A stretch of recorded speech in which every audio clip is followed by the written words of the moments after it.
श्री कृष्ण कहते हैं किसी भी तरह रिश्तों को बेहतर बनाने की सलाह आपकी अपनी समझ से ज़्यादा बेहतर कोई सलाह नहीं हो सकती। अलग अलग रिश्तों को अलग अलग तरीके से निभाने की ज़रूरत होती है। आप किस रिश्ते को कितनी अहमियत देते हैं यह आपके ऊपर निर्भर है। अगर रिश्ता आपसे छोटा है तो आप रिश्ते पे चिंता करें और उसकी वजह ज़रूर जानें। बिना वजह रिश्ते टूटते नहीं हैं, कुछ न कुछ वजह ज़रूर होती है। और रिश्ते बहुत नाजुक रेशम के धागे से भी कमज़ोर होते हैं, जो किसी भेदभाव या छोटी से छोटी गलतफहमी से टूट सकते हैं। तो बेहतर होगा कि आप अपने रिश्तों को बेहतर बनाने के लिए उनको उचित ऊर्जा दें और मान दें। ज़रूरत से ज़्यादा या ज़रूरत से कम व्यवहार से भी रिश्तों पर फर्क पड़ सकता है। सोचें समझें फिर फैसला लें। जब भी झगड़े की स्थिति आए तो आप अपने घर में एक नियम बना लीजिए कि जब तक एक व्यक्ति की बात खत्म नहीं होगी दूसरा व्यक्ति नहीं बोलेगा। एक दूसरे को समझने के लिए पूरा का पूरा समय दीजिए। ज़्यादा कोशिश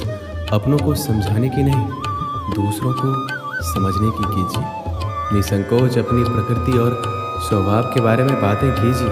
नहीं तो कई लोगों को प्रकृति अर्थात नेचर से प्यार होता है, कई लोगों को भौतिक सुखों से प्यार होता है। दोनों में तालमेल बैठना बहुत मुश्किल काम है। धैर्य और एक दूसरे को समझना ये हल है। इस संसार में हर लड़ाई का जन्म विचारों से ही होता है और विचार इतने महत्वपूर्ण नहीं होते। इंसान लड़ाई करे इस बात को आप चित्त में बसा दीजिए। इसलिए ये अहंकारी और मूर्खों का है जो विचारों के लिए लड़ते हैं। इसमें ध्यान से अपना जीवन व्यतीत कीजिए। श्री कृष्ण कहते हैं समाज में हर व्यक्ति का किसी न किसी के साथ कोई न कोई रिश्ता होता है। प्रत्येक रिश्ते की अपनी एक गरिमा होती है जिसको निभाना जरूरी होता है। समस्या वहाँ आ जाती है जब हम उस रिश्ते की गरिमा पार कर सभी रिश्तों को भूल अपने स्वार्थ के लिए सोचते हैं। पति पत्नी के रिश्ते कांच की तरह होते हैं, टूट जाए तो चुभते हैं। इन्हें टूटने में एक पल और बनाने में बरसों लग जाते हैं। रिश्ते को बेहतर बनाने के तरीके, कोई रूठे तो उसे मनाना सीखो। रिश्ते तो मिलते हैं नसीब से, बस उन्हें खूबसूरती से निभाना सीखो। ऐसे में आज हम आपको रिश्तों को बेहतर बनाने के तरीके बताएंगे जिससे आप अपने रिश्ते में हमेशा नयापन बरकरार रख सकेंगे। रिश्ते में सबसे बड़ी चीज़ है भरोसा।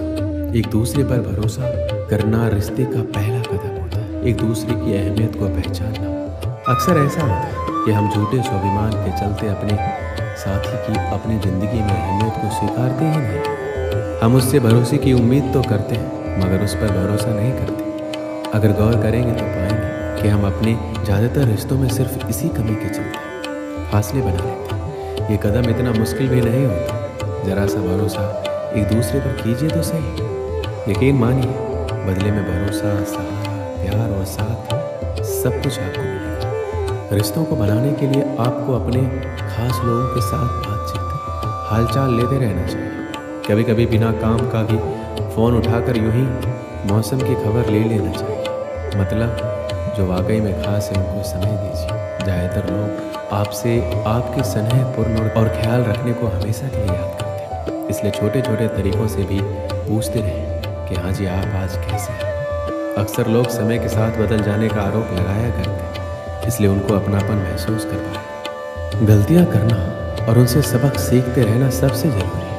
सामने वाले के आत्मसम्मान को कभी ठेस ना पहुंचाकर आप उनका प्रेम और विश्वास दोनों हासिल कर सकते हैं। बाकी सबका अपना अनोखा तरीका होता है। हर एक रिश्ते की कद्र कीजिए। रिश्ते अक्सर आपके व्यक्तित्व का आईना होने के साथ साथ आपके सुख दुख के साथी भी हैं। आप जिस तरह उनके साथ व्यवहार करेंगे आपको भी वैसा ही व्यवहार बदले में मिलेगा। रिश्तों को लेकर मेरी सबसे अहम सलाह एक ही है, आप अपने रिश्तों का ख्याल रखिए, वो भी आपका ख्याल जरूर रखेगा। मैं अक्सर देखता हूँ कि लोग कहते हैं कि उनके कुछ रिश्तेदार उनके साथ अच्छा व्यवहार नहीं करते। मेरे भी कुछ ऐसे रिश्तेदार हैं जो मेरे साथ अच्छा व्यवहार नहीं करते, लेकिन मैं उनको लेकर रोता नहीं हूँ। श्री कृष्ण कहते हैं उनका व्यवहार उनका कर्म है और आपका व्यवहार आपका कर्म है। वो आपके साथ जैसा भी व्यवहार करें वह आपके वश में नहीं है, लेकिन आप उनके साथ कैसा व्यवहार करते हैं यह आपके वश में ज़रूर है। जहाँ तक हो सके अच्छे और विनम्र बने रहिए। यदि बात आपके स्वाभिमान पर आती है तो हट जाइए, लेकिन दूसरों के साथ उन्हीं के स्तर पर मत जाइए। सबका हिसाब किताब लिखा जा रहा है, आपका भी और उनका भी। रिश्तों की अहमियत आपसी समझ और व्यवहार से जुड़ी है।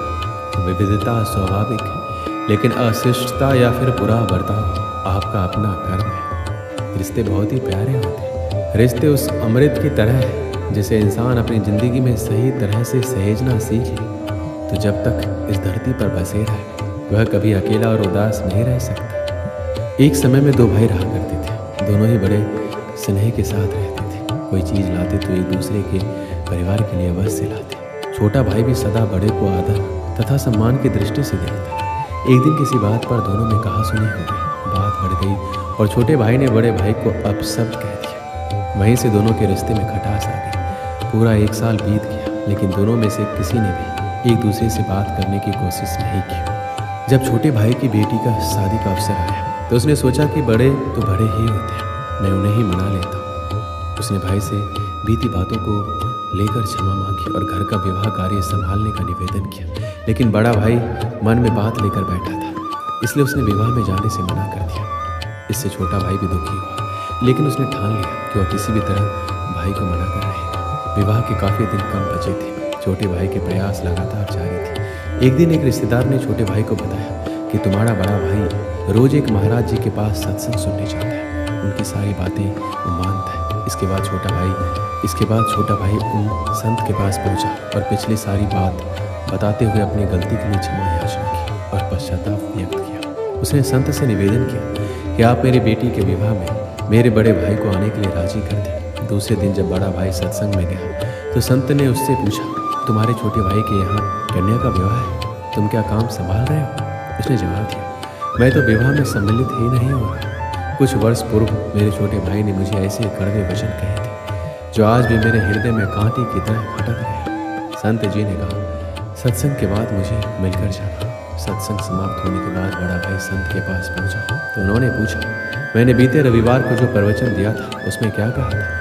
काफ़ी देर सोचने के बाद हाथ जोड़कर बोला, माफ़ी चाहता, मुझे कुछ याद नहीं आ रहा। संत ने कहा, देखो मेरी बताई हुई अच्छी बातें तो तुम्हें 8 दिन भी याद नहीं रही, और छोटे भाई के कड़वे बोल जो 1 वर्ष पहले कहे गए थे वो तुम्हें अभी तक हृदय में चुभ रहे हैं। जब तुम अच्छी बातों को याद नहीं रख सकते तब उन्हें जीवन में कैसे उतारोगे?